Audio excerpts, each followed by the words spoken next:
I'm standing in the garden, digging under the morning sun, tending the soil for the next planting season, thinking to myself, oh, the sun is already hot.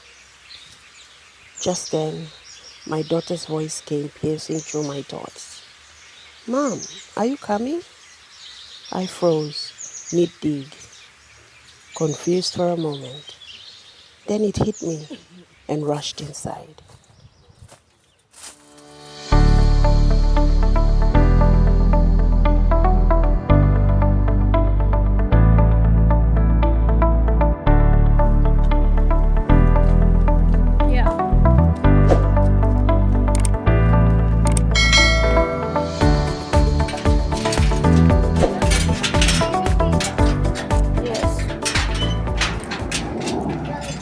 Taking my kids and walking out the gate, they rushed ahead, leaving me behind with my thoughts.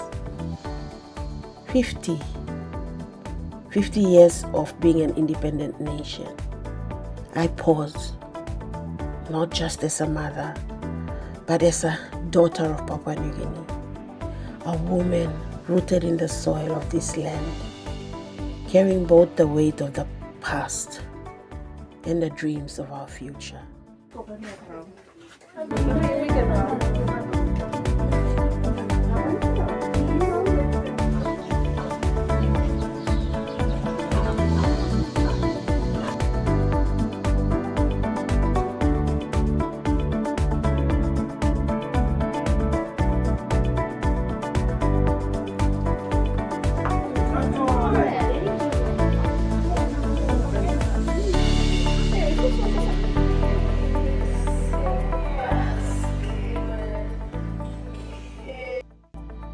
We head now towards Kalabon, Vunapope, where the drums are already calling us to celebrate.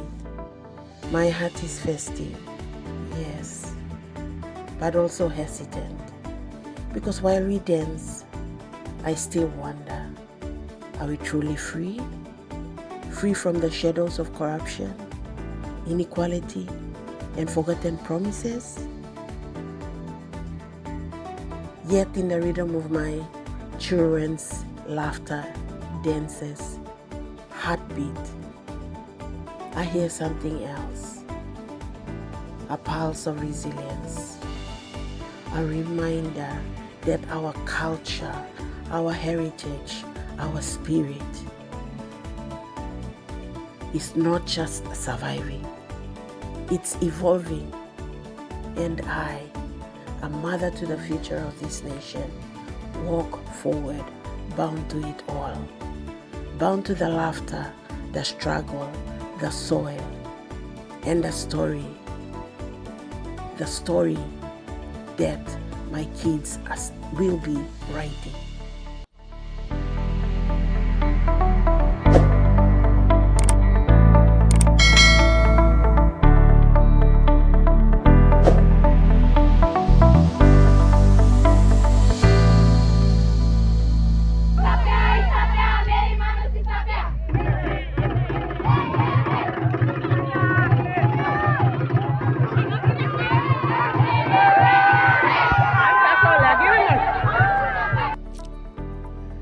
Behind the drums and colors, our country is hurting in ways that make me sit and think.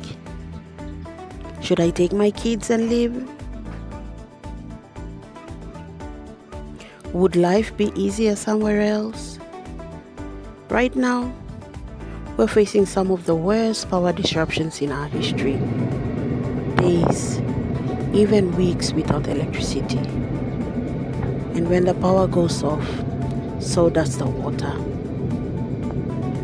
Violence is rising. Our homes are no longer safe.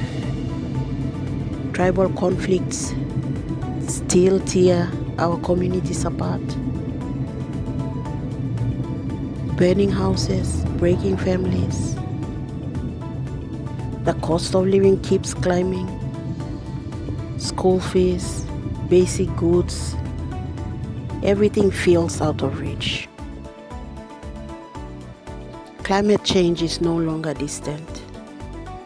Floods, droughts, landslides, they're here, and they're pushing families off the land. Jobs are scarce. Young people are searching for hope.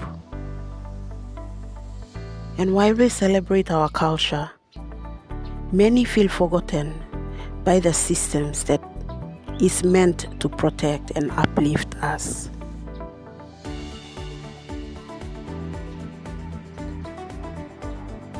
But even in a struggle, there is strength.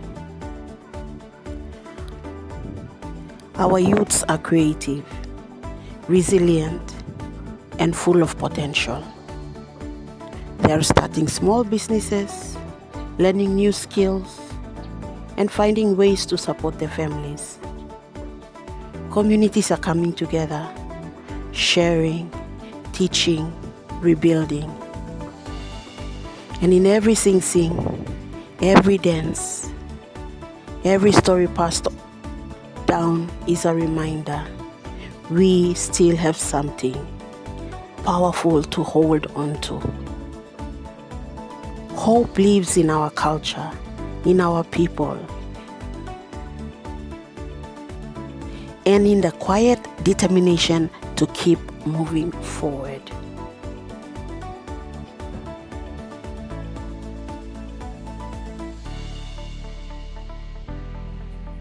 The day of celebration winds down. The kids are here, up in their rooms, resting, their villas tucked away.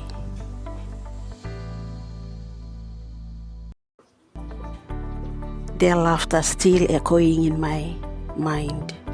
I'm back in the garden now, torchlight in one hand, harvesting vegetables for dinner. It's quiet, and in that silence, my thoughts drift to the future, especially for my daughters and sons. I've given birth to the future, and sometimes I wonder what the next 10 years will look like for them in this country. The uncertainty hurts, and the challenges feel heavy right now. But for my children, there is hope. Hope for a brighter, stronger future. That hope begins today, with each Papua New Guinean choosing to shift from blame to action, from despair to possibility. It starts with asking, what can I do for my country? And believing that even the smallest step forward can ripple into lasting change.